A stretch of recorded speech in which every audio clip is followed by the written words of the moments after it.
और जनाब welcome back. और अब जो है वो हमारी जो मेकअप आर्टिस्ट अफशा है मौजूद थी सेट पर, और हम बड़ा घरेलू माहौल में शो कर रहे होते हैं तो चीज़ें अच्छा जी मुझे ज्वाइन किया है। काफ़ी टाइम बाद इनसे मुलाकात हुई और बीच में एक इनका इवेंट हम करके आए थे इनकी ही इंस्टीट्यूट में।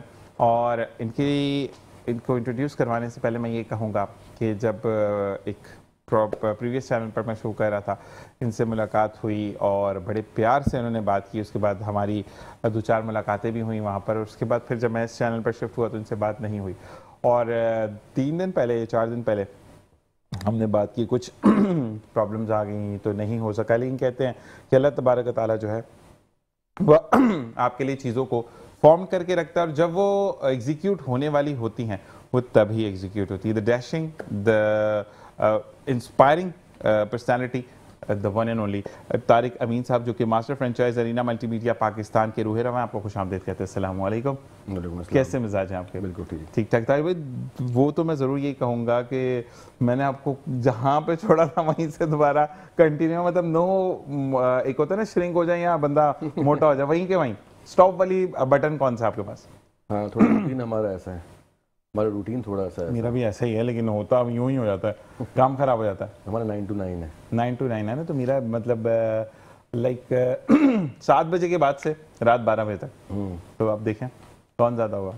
आप ज़्यादा हैं, लेकिन मैं वजन में भी ज़्यादा हूँ, ये वाली बात है ना कि ये इसको करेंगे, इस बारे में बात करेंगे। हमारे साथ एडवोकेट सुहेल साहब मौजूद हैं, जो कि आज के दिन आपके उन मसलों को डिस्कस करते हैं जो कि ज़िंदगी में हमें लाहक होते हैं, और ज़िंदगी में हम उस पर बात करने की कोशिश करते हैं, लेकिन घरेलू तनाव, घरेलू प्रॉब्लम्स की वजह से हम बात नहीं कर सकते। आपको खुशामदीद कहते हैं। अस्सलाम वालेकुम। एडवोकेट साहब, कैसी तबीयत है? अल्हम्दुलिल्लाह। आज हम किस टॉपिक पर बात करने वाले हैं?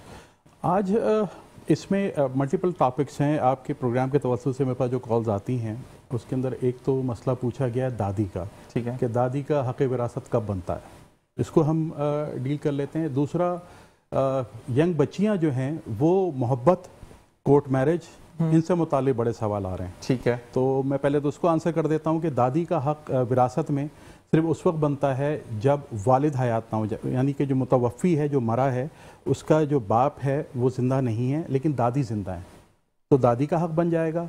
और मरने वाली की अगर वालदा नहीं है और नानी हयात हैं तो नानी का हक़ बन जाएगा। ठीक है, यह हक़ विरासत में, इसमें इस्लामिक स्कूल्स में थोड़ा सा आपस में है, तो आप जिस फ़िरक़े से भी ताल्लुक़ रखते हैं आप वहाँ जाके मज़ीद गाइडेंस ले सकते हैं अपने फ़िरके के मुताबिक, क्योंकि हर फ़िरके में डिफरेंट होता है और हर फ़िरके को अपने फ़िरके की चीज़ों को मानना चाहिए। आपसे कुछ सवाल मेरे भी हैं, क्योंकि घर से भाग कर आ गई लड़कियां या लड़के। उनके बाद में मैं डॉक्टर तारिक साहब आपकी तरफ आता हूँ। मुझे ये बताइएगा कि अरीना मल्टीमीडिया का मैंने माहौल देखा, और वाकई में आपका एक जो सिर्फ एक आप लोग ना वो पंचर अप नहीं करते बच्चों को कि पढ़ना पढ़ना पढ़ना, एंटरटेनमेंट भी है, एक माहौल आपने दिया हुआ, चिल माहौल है आपका, वहाँ पर म्यूज़िक भी है, वहाँ पर आप बच्चों की लैब्स डिफरेंट डिफरेंट है, मतलब एक ही कंप्यूटर पर बैठ कर ये वाला का वो कोर्स। तो मुझे ये बताएं कि अब जो कोर्सेज ऑफर हो रही हैं अब कौन कौन से हो रहे हैं, ताकि मेरे जो नए जुड़े हैं वो जान सकें इस चीज़ में। देखिए, अरीना जो है वो 1998 से पाकिस्तान में ऑपरेशनल है, तो मेरे ख्याल में सभी को पता है, तो पूरे पाकिस्तान को पता है कि ऑपरेशन 1998 से है। और उस वक्त से आज तक जो हमारी एक कोर फील्ड है ना, वो मीडिया स्टडीज़ है। ठीक है, जिसमें graphic designing, web designing, special effects, animation, film making, ये सारी कैटेगरीज आती हैं। ठीक है। अच्छा, अगर हम लास्ट 20 या 2 डिकेड्स को देखते हैं तो यही वो चीज़ें जो बूम की हैं, जिसने बहुत ज़्यादा इंडस्ट्री को और मार्केट को लेकर साथ चले हो, और रिक्वायरमेंट बन गई हर इंडस्ट्री की ना। तो फिर अब नए से नए वर्ड्स आना, डिजिटल मार्केटिंग आ गया इसके अंदर, सोशल मीडिया मार्केटिंग आ गया इसके अंदर, टेक्नोलॉजी अपग्रेड हो गया इसके अंदर, डिजिटलाइजेशन इसके अंदर आ गया, फिर हमारे पास अब AI आ गया, फिर गेमिंग आ गया। तो अगर हम सब चीज़ों को देखते हैं ना, तो ये कोर आप समझिए अरीना मल्टीमीडिया है, जो कि इन तमाम कैटेगरी को लेते हुए चल रहे हैं, और एवरी ईयर हम अपना कोर्स अपग्रेड करते हैं। ज़बरदस्त। अच्छा, मुझे ये बताएं कि क्वेश्चन ये कि अब जिस तरीके से जुलाई आ गया, अगस्त में क्लासेस स्टार्ट हो जाएंगी, अगर कोई बच्चा बहुत तंग कर रहा है घर पे, तो वो चाह रहे हैं कि उसको फ़न के लिए वो भेजें अरीना मल्टीमीडिया, कि वो बच्चा एक फ़न भी सीखे और अपना छोटा मोटा कोई कोर्स भी कर ले, तो विद इन द मंथ कौन सा कोर्स हो जाता है? हमारे पास ऑलमोस्ट बहुत सारे कोर्स हैं। ठीक है, मतलब डिज़ाइनिंग के भी हैं, वीडियो एडिटिंग के भी हैं, VFX के भी हैं, जो 1 मंथ के और 2 मंथ के कोर्सेज हैं। ठीक है। तो और हमारा बेसिकली स्केड्यूल ऐसा है कि जो अब मेजॉरिटी हमारे पास जो पढ़ रही होती है वो भी 2 साल के कोर्स में आती है। सही सही सही। स्कूल के बाद हमारे शेड्यूल ऐसा बना हुआ था, हफ्ते में 3 क्लासेस होती हैं। ठीक है। तो वो उसके बाद आराम से अकोमोडेट हो जाता है उसको। ठीक ठीक ठीक। और चाहते बेसिकली कि जब उसकी यूनिवर्सिटी या कॉलेज खत्म हो उसके बाद से डिप्लोमा हाथ में मौजूद हो, जिसकी वजह से वो अच्छी जॉब मिल सकती है उसको। ऐसे ही है। और 100% जॉब प्लेसमेंट होती है। और दूसरी बात ये कि अगर आपके कोर्सेज कुछ मैंने भी जो विजिट किया था कि आप फ्रीलांस घर से भी बैठ के कर सकते हैं। आपने कोर्स कर लिया तो वो चीज़ है कि आपको कहीं जाने की जरूरत नहीं, घर में आप लैपटॉप लें, आपके पास वाईफाई होना चाहिए, नहीं you can do each and everything. Freelancing अच्छी चीज़ है उस वक्त तक अच्छी जब तक आप कोर्स कर रहे हो तो आप फ्रीलांसिंग पे तरफ चले जाएँ। लेकिन जब आपका कोर्स कंप्लीट होता है तो हम रिकमेंड ये करते हैं किसी ना किसी अच्छी ऑर्गेनाइजेशन को ज्वाइन करें, ये अपनी कंपनी स्टैब्लिश करते हैं। ज़बरदस्त ज़बरदस्त ज़बरदस्त, ये होता है। तो अच्छा एक चीज़ होती है ना कि जब प्रिंसिपल आते हैं द फॉर्म एक ऑरा होता है ना प्रिंसिपल का, बड़ी बड़ी मूंछें और ये वाला, जब इतना मॉडल टाइप आपका प्रिंसिपल सामने आते तो उस वक्त लड़कों के क्या कमेंट्स होते हैं कि सर हमें ऐसा बनना है या हमें ऐसी पर्सनैलिटी पर जाना है, कभी कुछ ऐसे कमेंट्स? नहीं, आजकल बेसिकली इतना, और बेसिकली जो जनरेशन है ना आजकल की बहुत डिफरेंट है। अच्छा, इम्प्रेस होती है नहीं होती इसका नहीं पता, लेकिन वो सोशल मीडिया से बहुत इम्प्रेस होती है। वो वहाँ पे जो देख रहे हैं ना वो उसको बड़ा फॉलोअर बन चुका है उसको। असल में हमारा फोकस बड़ा ख़राब हो चुका है। मैंने उस दिन भी एक देखा कि एक अच्छा वो एक था बड़ा कि ये क्या हो रहा है, ये क्यों हो रहा है, मतलब चीज़ों को ज़िंदगी की प्रॉब्लम्स तो आती हैं, ठीक है, बड़ा अच्छा एक हजरत जा रहे होते हैं और वो बच्चे उछलते उछलते जा रहे हैं तो कहते हैं ज़िंदगी में प्रॉब्लम्स तो रहती, चलो बचपन में जी कर देखते, तो वो उस तरीके से जा रहे हैं। तो हरकतें करते हुए आम ये कर रहे हैं, अच्छा उस पर टॉन्ट कर रहे हैं, लाइक सब ने किया। रियल लाइफ में अगर कोई करता तो उसको टॉन्ट अप करते हैं। इस बारे में बात करते हैं, आपकी तरफ आते हैं एडवोकेट साहब। सबसे पहले सवाल ये कि अगर एक लड़की भाग गई है, उसने गलती कर ली है, सब कुछ हो गया, माँ बाप माफ करना चाहते हैं लेकिन मुआशरा क्या कहेगा, इसकी बेटी ऐसी है या ये है, तो वो बेटी को माफ नहीं करते, बेटी का सब कुछ ही दाव पे लग जाता है। ये नहीं चले जिंदगी में गलती हो गई और कहते हैं कि अल्लाह तबारक तआला बड़े बड़े गुनाह माफ करता है, लेकिन फिर घर वाले इस दबाव पे माफ नहीं करते कि खानदान क्या बोलेगा, तो इस मामले में आप क्या कहेंगे? निशान, एक तो ये जो वर्ड है ना भाग गई, इसको हमें ख़त्म करने की ज़रूरत है। ठीक है, बात यह है कि अगर एक लड़की अपनी पसंद से शादी कर लेती है तो हमारा माशरा उसको इन्हीं अल्फाज से याद करता है कि भाग गई, भगोड़ी अच्छा, थी। हाँ, जिस लड़के ने ये काम किया उसके लिए ऐसा कोई नेगेटिव वर्ड नहीं है। हमारे माशरे का अलमिया ये है कि सारे नेगेटिव वर्ड्स, इवन गालियाँ भी जो हमने जनरेट की हैं वो औरतों के ऊपर की हैं। ऐसे ही है, ठीक है। अब इसके दो वजूहत हो सकती है, क्योंकि कोई औरत किसी के लिए इंपॉर्टेंट भी होती है, मगर ये जो माशरा जिस तरह चल रहा है, देखिए वो लड़की भागी नहीं, उसने अपना हक़ शादी जो उसको इस्लाम ने दिया है वो इस्तेमाल किया। अगर वो 18 साल से अबव है, ये मैं आपको बता दूं, इस वक्त कानून भी है, इस्लामिक उलमा का इसके ऊपर इख्तलाफ है, लेकिन हुकूमत पाकिस्तान ये कहती है कि वो लड़की शादी सिर्फ उसकी होगी जो 18 से अबव होगा या होगी, दोनों के लिए शर्त है। अगर एक लड़की 18 से अबव है, उसने अपनी पसंद से शादी की है, तो वी शुड ऑनर इट। हमें उसके लिए लफ्ज़ भागोड़ा नहीं इस्तेमाल करना चाहिए। अच्छा, फिर हम क्योंकि दीन इस्लाम से जुड़े हुए हैं, हम सब को ये समझना चाहिए, ख़वातीन को भी ये समझना चाहिए और जो शादी कर रहा है उसको भी समझना चाहिए कि लड़की का एक वली है, उसका बाप है, उसका भाई है, जिसने उसको पाला है, जिसने उस पर इन्वेस्ट किया है। अगर तुम इतने नेक नीयत हो तो पहले वो दरवाज़ा तो खटखटा लो। मैं दोनों से, लड़कियों से भी और लड़कों से एक बात कहता हूँ कि ये अमल उस वक्त तक ना करें जब तक आपकी दोनों फैमिलीज़ ने इस बात को रिजेक्ट ना किया हो। अमूमन होता क्या है, जो हम देखते हैं कोर्ट मैरिजेस के लिए लड़के लड़कियां आते हैं, लड़का है 22 साल का, लड़की है 16 साल की, वो 18 की भी नहीं है। अब उसके घर में गुर्बत की वजह से या किसी भी वजह से कोई मसाइल हैं, तो वो लड़के की उस इमारत को देख के आ गई है। उसको ये भी नहीं पता लड़के ने उसको अपना नाम बताया है कि नहीं बताया, उसको ये भी नहीं पता वो लड़का रहता कहाँ है, उसको ये भी नहीं पता कि वो लड़का करता क्या है। ऐसा ही है। और जब वो आते हैं तो हम वकला एक दूसरे से कह रहे होते हैं बस 1 महीने बाद खुला वाली आने वाली है, और यही होता है। वो सिर्फ और सिर्फ जिस्मानी ज़रूरत के लिए वो काम किया जाता है, जैसी बंदे की जो है वो ज़रूरत पूरी हो जाती है, क्योंकि उसने शादी की नीयत तो की ही नहीं होती, तो लड़की जो है फिर लड़के को ढूंढती फिर रही होती है और अपने घर से भी तबाह हो जाती है, क्योंकि घर वालों की मर्ज़ी के ख़िलाफ़ जब आप ये काम करते हैं तो आपको वो रिस्पॉन्स भी नहीं मिलता। अब इसी में मैं ऐड करूँगा, मुझे जो लड़कियां फ़ोन कर रही हैं मोहब्बत, कि मुझे मोहब्बत हो गई है, मुझे फला हो गया, मुझे क्या करना चाहिए। वैसे टॉपिक है नहीं जीशान, हमारी मोहब्बत की डेफिनेशन जो है ना वो है जो फिल्मों ने हमारे अपने मुल्कों की और पड़ोस मुल्क की फिल्म ने दिखाया है। ऐसे ही है। मोहब्बत का इख्तिताम हमेशा अच्छा होता है, ऐसा ही है। हीरो हमेशा शरीफ आदमी होता है, हीरो हमेशा अमीर होता है, और वो हीरो हमेशा दयानतदार अच्छा, होता वो है, हीरो हमेशा हार्ड वर्किंग होता है। अच्छा, वो मजदूर है, वो ईंटें उठा के बिल्डिंग पे लेके जा रहा है, उसके बाद 500 करोड़ का एम्पायर उसी का होता है। ये मुझे 3-4 साल में समझ नहीं, मैं उसको अभी एक लड़की को काउंसलिंग कर रहा था, मैंने उसको कहा बेटा तुमने कभी देखा है कि हीरोइन जब गांव में भी दिखाई जाती है तो उसने 15,000 का जोड़ा पहना होता है, ऐसे ही है, 5,000 का मेकअप किया हुआ होता है, सेब वाला मोबाइल उसी के पास होता है। तो कभी गांव गई हो, कभी देखा है कभी कि खेत में कोई लड़की सुलिया में घूम रही हो? ऐसे ही है। तो हमारे यहाँ बेसिकली हमने मोहब्बत की डेफिनेशन जो है ना वो गलत डिफाइन की है। ऐसे ही है। ठीक है, अच्छा, फिर हर मोहब्बत का एंड अच्छा होगा? फिल्में 100% ऐसा ही होता है। हमारी जो इस साइड पे जो फिल्में बनती हैं, हॉलीवुड में तो ऐसा नहीं होता, यहाँ पे जो बनती हैं उसमें तो ऐसा ही होता है, लेकिन मोहब्बत का इख्तिताम 85% अच्छा नहीं होता। सही। 2 वजूहात है। मोहब्बत एक जज्बे का नाम है, मोहब्बत एटीट्यूड या बिहेवियर का नाम नहीं है। सही है। ये एक इमोशन है। ठीक है। तो हो सकता है एक इमोशन, एक लड़का लड़की एक दूसरे के लिए मोहब्बत का जरूर रखते हों, लेकिन जब वो शादी करके एक साथ आते हैं then comes behaviour, then comes attitude. फिर जब वो साथ रहते हैं तो वो क्लैश शुरू होता है। वो मोहब्बत फिर इमोशन जो होता है ना फिर वो खत्म हो जाता है। बिहेवियर और एटीट्यूड या आपकी आदत खत्म नहीं होती, सही है, इमोशन खत्म हो जाता है। ऐसे ही। जब इमोशन खत्म हो जाता है तो फिर वो शादी भी नहीं रहती। बिल्कुल ऐसे कहते हैं कि जब आप चीज़ हासिल कर लेते हो तो उसकी वो कदर नहीं रहती, कि जो आप उसको कहते हैं ना कि एक गुस्से से आप एक जज्बे से उसको। अच्छा, मुझे ये बताइएगा कि तारिक साहब आपकी तरफ आते हैं, मल्टीमीडिया अरीना जो है मुस्कुरा रहे हैं मेरी बातों पे। तो नहीं, मैं इस मसले में ज़्यादा आपकी बात पे बेसिकली कि मोहब्बत की जो बात आपने की ना, तो मैंने आजकल के जो जनरेशन को देखा ना, तो ये ज़्यादा उस वक्त करते हैं, कोई फारिग होता है ना तो वेले के लिए मोहब्बत, वेले करते हैं मोहब्बत। ऐसे ही है।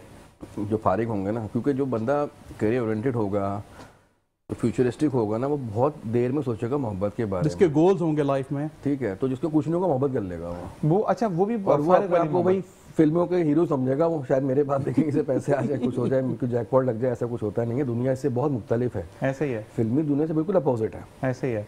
अच्छा, मुझे आपसे कभी किसी ने सवाल किया हो, क्योंकि देखिए बीइंग आप प्रिंसिपल हैं या लीड कर रहे हैं अपने इंस्टीट्यूट को, अरीना मल्टीमीडिया पाकिस्तान को, लेकिन इटसेल्फ आप एक मेल हैं और कोई मेल स्टूडेंट आके कभी किसी ने कहा सर मेरा तो पढ़ाई में दिल नहीं लग रहा क्योंकि मैं फलां लड़की से उसको मैं पसंद करने लग गया हूँ, कभी हुआ ऐसा? बहुत पहले हमारे इंस्टीट्यूट है, बेसिकली इंस्टीट्यूट पर तो बहुत कॉमन सी बात है ना ये तो।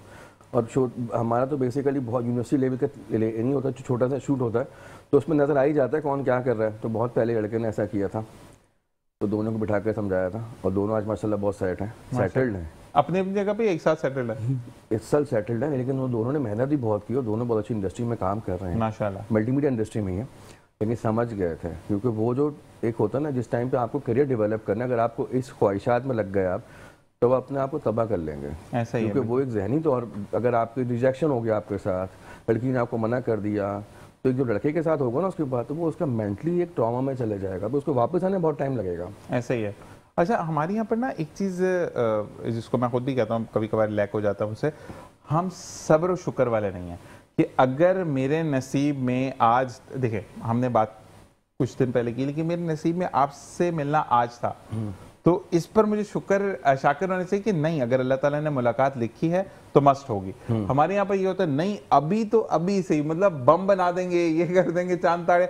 और एक बात मैं ज़रूर कहूँगा एडवोकेट साहब से भी, ज़्यादातर जो एलिमेंट है तलाक की तरफ रेशियो जो जा रहा है, क्योंकि आपकी जो अरेंज मैरिज होती है उसमें आप चांद तारे नहीं तोड़ते हैं। इसमें तो ये होता है कि अगर लाइट चली जाएगी मैं सूरज से लाइट लगा के लगा दूंगा, तो मैं जाएगी नहीं लाइट हमारे घर की। तो मकसद ये होता है कि जब वो इतने चांद तारे पहले तोड़ लेते हैं, उसके बाद जब लड़की घर आ जाती है फिर वो कहते हैं बेगम वो तो पहले तोड़ लिया था। अब आ जाओ प्रैक्टिकल लाइफ में कि ये हड्डियां बनानी। फैक्टर एक तो आप एक जो अरेंज मैरिज होती है ना, तो उसमें हस्बैंड वाइफ की जो बात हो ना शादी के बाद स्टार्ट होती है। सही में अगर देखा, जो रिलेशनशिप स्टार्ट शादी के बाद होता है, और जो आपकी पसंद वाली हो तो उससे पहले हो जाता है। ऐसे ही है। तो जितनी बातें पहले खत्म कर चुके होते हैं, फिर बातें नहीं बचती। ऐसे ही है। फिर दूसरी बात है कि जी अप्रोच जो होती है ना डिफरेंट होती है, कि जब आपने पहले जो बात है कि आप उसमें बहुत ख्वाब दिखाए हुए होते हैं, प्रैक्टिकल लाइफ बहुत डिफरेंट होती है। जब आप प्रैक्टिकल लाइफ में आते हैं ना, तो फिर उसमें डेफिनेटली आपने सर्वाइवल करना है, जॉब भी करनी है, बिजनेस भी करना है, अर्निंग भी करनी है, फैमिली को सपोर्ट करना, 10 चीज़ें पे सामने आ जाती हैं। अरेंज मैरिज के अंदर पूरी फैमिली टू फैमिली शादी होती है, लव मैरिज में पर्सन टू पर्सन हो जाती है। ऐसे ही है। तो बाद में फैमिली का सामने आता है, फिर बहुत सारे क्लैशेस स्टार्ट हो जाते हैं। तो ये हमारे यहाँ प्रॉब्लम है। बिल्कुल ऐसे ही रहता है। तारिम साहब, अब एडवोकेट आपके साथ आते हैं। एडवोकेट भाई, मुझे ये बताइएगा कि जब एक लड़का और लड़की, ठीक है, इज दिस पॉसिबल और नॉट कि मैं किसी को पसंद कर रहा हूँ, लड़की के घर वाले या लड़के के घर वाले नहीं मान रहे, लड़का लड़की गए, उन्होंने निकाह कर लिया, लड़की अपने घर चली गई, लड़का अपने घर आ गया, उसके बाद क्या उस निकाह को वो घर जाके लड़की बताती कि मैं तो निकाह करके आ गई हूँ, अब इज्जत से मुझे रुखसत कर दें वरना फिर मैं कानूनी कार्रवाई करके अपने मियाँ के पास चली जाऊंगी, तो क्या माँ बाप ये राइट रखते हैं कि वो निकाह चैलेंज कर सके या नहीं? लड़की बालिग है, 18+ है। देखिए, इसमें ये जो आपने बात बताई कि लड़के लड़की निकाह कर लेते हैं और अपने अपने घर चले जाते हैं, तो कॉमनली हो रहा है। ठीक है, ये तो कॉमनली हो रहा है इस वक्त। ठीक है, वो खुद आपस में प्लान कर रहे हैं कि यार हम अब निकाह कर लेते हैं ताकि उन्हें मिलने मिलाने में कोई इशूज़ ना हो, और प्लस फिर हम जब डिग्री मुकम्मल कर लेंगे या कर लेंगे फिर हम रुखसती करा लेंगे, और ये सबसे डेंजरस चीज़ है। ठीक है।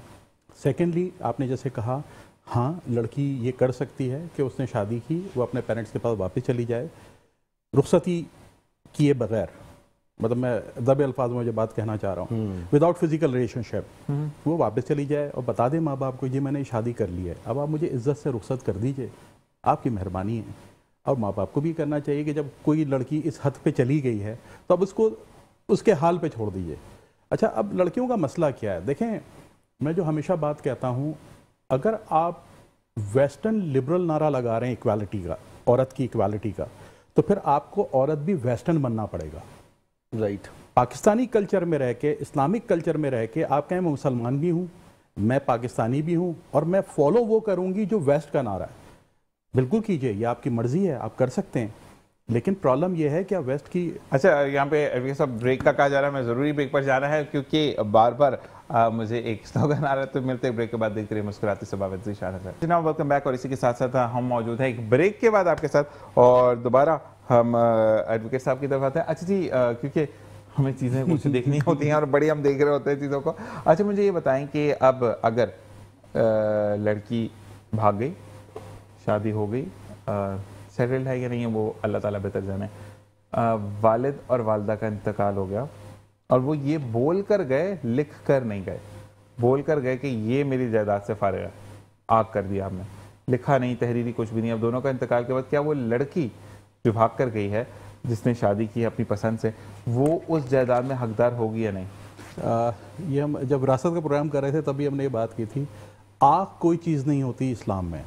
हाँ, बाप अपनी ज़िंदगी में कह देता है नाराज़गी में कि बेटा मेरा नहीं है, बेटी मेरी नहीं है, उसकी मर्ज़ी है, वो जो भी कहता है, लेकिन हक़ विरासत का दरवाज़ा खुलता ही साहिब जायदाद के मरने पे। ठीक है, जब तक माँ बाप जिंदा हैं हक़ विरासत का दरवाज़ा ही नहीं खुला हुआ। वो भले कहता रहे मैं मेरी विरासत में इसका कोई हिस्सा नहीं है, कुछ नहीं है, माँ बाप कहते हैं, ये कहते रहे, अभी तो उसका हक़ विरासत का दरवाज़ा तुम मरोगे तो खुलेगा ना।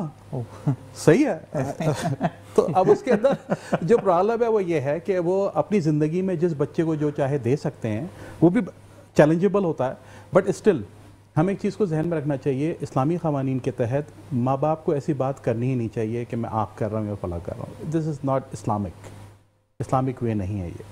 और वो कर भी दें, जब वो मरे उसके बाद उस बंदे का या उस खातून का हक़ विरासत का दरवाज़ा खुल गया, जो उनका शरई हक़ बनता है वो उनको लेने से कोई नहीं रोक सकता। मतलब अगर भाई बोलेंगे तुमने मेरी इज्जत ख़राब की है, कोई कुछ नहीं कह सकता, मतलब दरवाज़ा खटखटा, कोई कुछ नहीं कह सकता, ज़बरदस्त हो तो गया। वो जो है भाई का दारू बनता नहीं है। हाँ, वो नहीं अक्सर आ जाते हैं।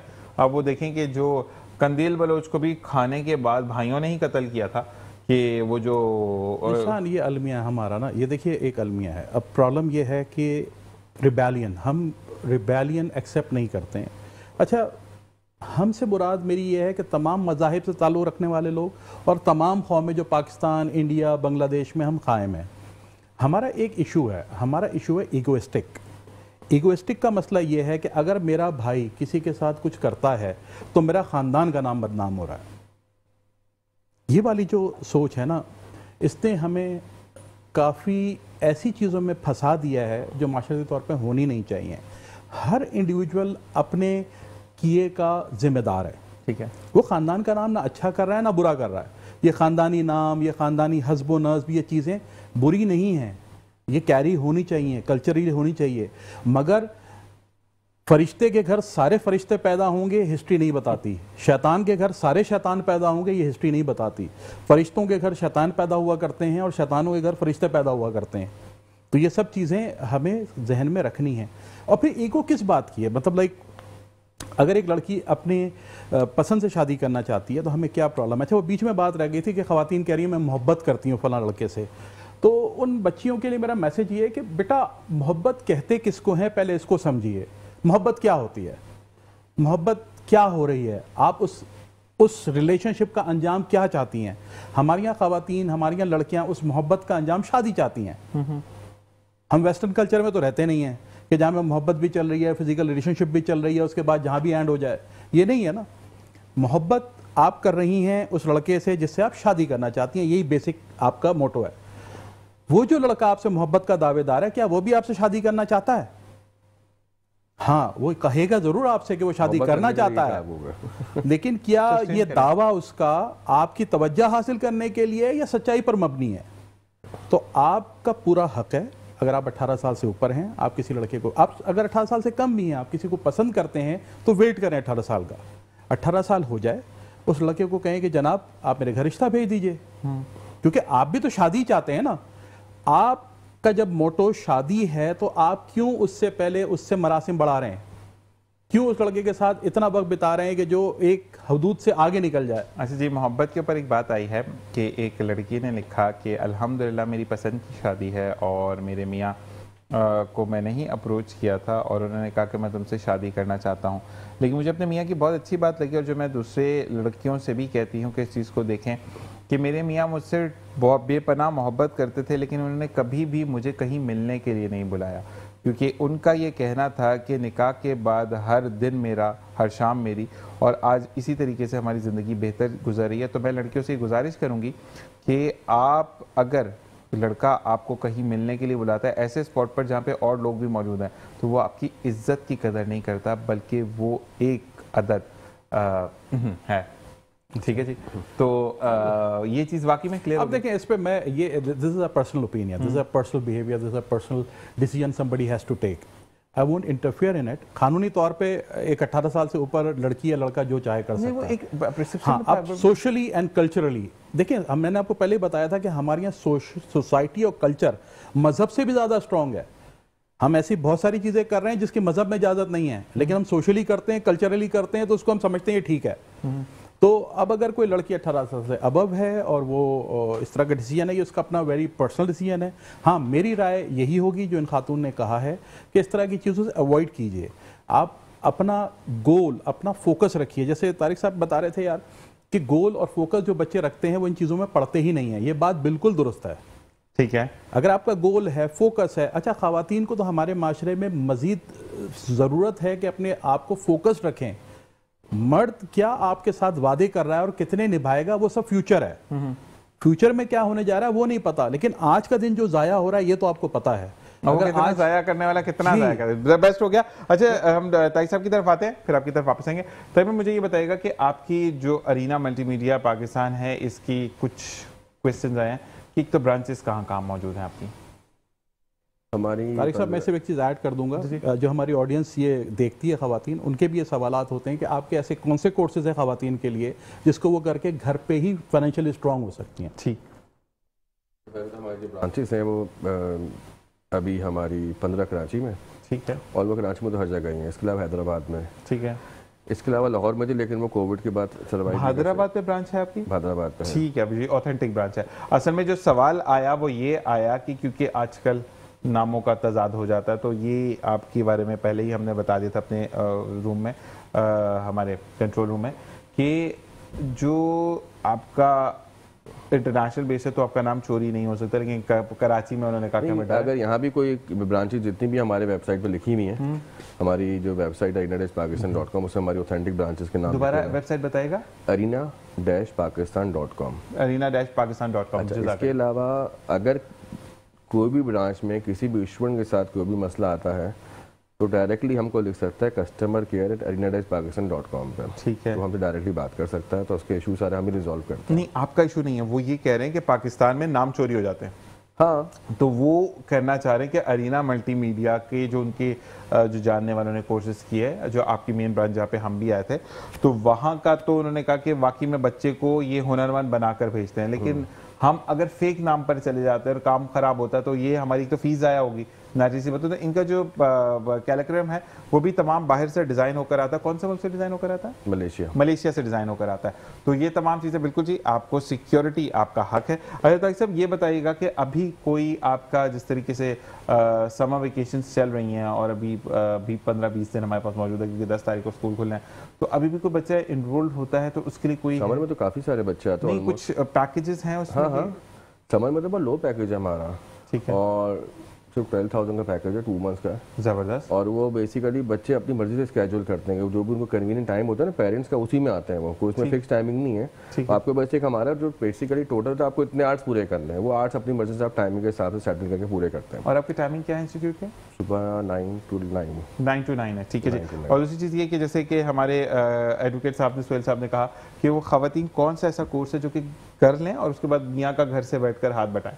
लेकिन मेरी नज़र में तो कोई भी प्रोफेशन जो है ना वो ऐसा नहीं है कि इम्पोर्टेंट ना हो, हर प्रोफेशन इंपॉर्टेंट है। ठीक है। नॉट ओनली अगर मैं अपनी बात करूँ, इसके अलावा जितने प्रोफेशन आपके रिक्वायरमेंट सभी की है, किस लेवल पे आप करते हैं, कैसे करते हैं।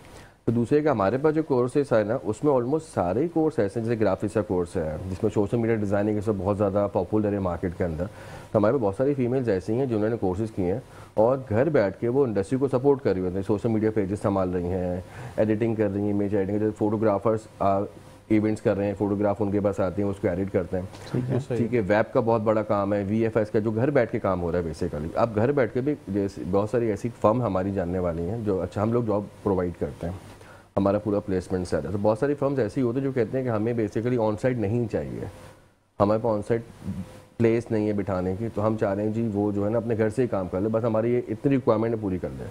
तो ये बड़ा फीमेल के लिए अच्छा हो जाता है कि वो घर बैठ कर उनकी रिक्वायरमेंट पूरी करते हैं। ऑल्दो वो कंपनी के साथ एसोसिएट हैं लेकिन ऑन साइड नहीं है, वो घर बैठ के काम कर रही हैं, उनका बाकायदा एक टाइमिंग है, उनको डेली ये काम करना है, उनका पूरा टास्क होता है कि जी ये टास्क आपको इस टाइम में कंप्लीट करना है। बहुत सारे रेस्टोरेंट्स हैं जो कि लड़कियां चला रही हैं घर बैठ के, जिसमें उनके पेज की अपडेशन होती है, पोस्ट होती हैं, कस्टमर केयर भी चल बन के काम होता है, फेस में रिप्लाई करना है। तो इस तरह बहुत सारे काम है जो कर सकते हैं, मतलब। और ये अच्छा मतलब पेरोल के साथ है क्योंकि इट्स वेरी एक्सपेंसिव फील्ड, मतलब अगर आप मार्केट में देखें ना, क्योंकि मल्टीमीडिया एजुकेशन दुनिया की हर इंडस्ट्री की रिक्वायरमेंट बन चुका है। ठीक है, और इसी के साथ वक्त भी अख्ताम को पहुंचा। ताई साहब बहुत बहुत शुक्रिया कि आप तशरीफ लेकर आए। सुहेल साहब आपका बहुत बहुत शुक्रिया। ताकि भाई आपको हम दावत देते रहेंगे पूछने के लिए, क्योंकि जब एक कमांड करता है वो बंदा जो कि ऑथेंटिसिटी पर है, जैसे कि हम सुहेल साहब को बुलाते हैं कि जो अपनी फील्ड के माहिर हैं, आप अपनी फील्ड के माहिर हैं, तो हमें ये चाहिए कि अब मेरा वो मोटो नहीं है कि हम नाच गाना दिखाएं, हमारा मोटो ये कि हमारा पढ़ेगा पाकिस्तान तो पढ़ेगा पाकिस्तान, और इसमें हमें आपकी मदद चाहिए। इसी के साथ मैं भी चाहूँगा इजाज़त दुआ के साथ कि जाने की खुशियाँ बिखेरते रहिए। Entire team of match news को अपनी दुआ में याद रखिएगा। ज़िंदगी बखैर, आपसे कल मुलाकात होगी। पाकिस्तान जिंदाबाद, पाक आर्मी पाइंदाबाद, इस दुआ के साथ कि कल ज़रूर मिलेंगे। अपना ख्याल रखिएगा।